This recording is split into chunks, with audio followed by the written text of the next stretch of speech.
Dean, you're a tax partner with KPMG in Vietnam, responsible for market entry services. Here we are at KPMG's ASPAC conference in Singapore. I've just pulled you from a client meeting.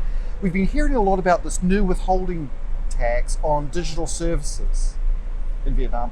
What is that? Yeah, it's really interesting because it's only been announced in the recent amendments to the tax admin law. We don't actually have a lot of detail around how it's going to work, but what we think is going to happen is they're going to extend the withholding regime. But rather interestingly, it's going to actually be run through the banking system. Interesting. So normal tax systems, you'd have someone being a withholding agent, and they'd be responsible for determining whether something's subject to withholding tax, determining what rate of withholding tax, collecting the tax and remitting it to the tax authority, right?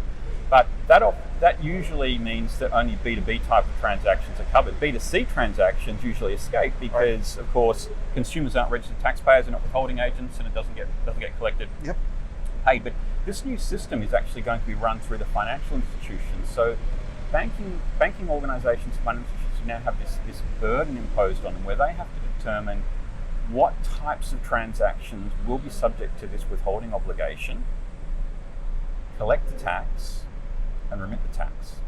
That has to be a significant burden in terms of, I don't know, systems redesign or due diligence. Yep. Well, we don't actually know yet what types of transactions will be called because they haven't defined the nature of the services that would attract the tax, nor do we know what rates are going to apply. But there's a whole range of issues that we don't know yet, like double tax. So if you are in a B2B type transaction, you've already withheld because there's an obligation under the normal FCT rules, and then the bank goes to clear the payment, and it also has an obligation to withhold. Does that mean there's a double tax on the same transaction? And how does that work? Does one not withhold, or do you get credit for the other? Then there are issues that the banks are going to face, like how do I actually report this?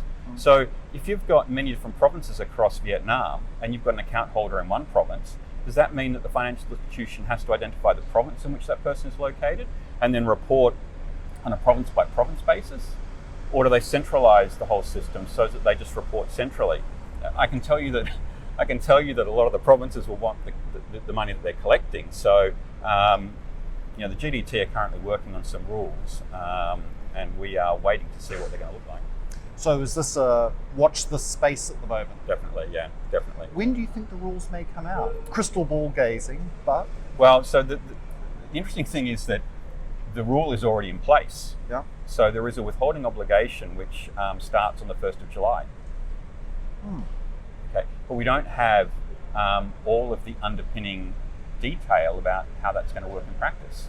So, your point earlier about systems change is a good point because banks need to update their systems, but we don't know what the rules are. So they can't update their systems and the clock's ticking. We've got now, 9 months? That's tough. Yeah. Well, no wonder you're popular here because I'm sure people are trying to figure out what the heck they should be doing. So Dean, thank you for your time. My pleasure. Thank you.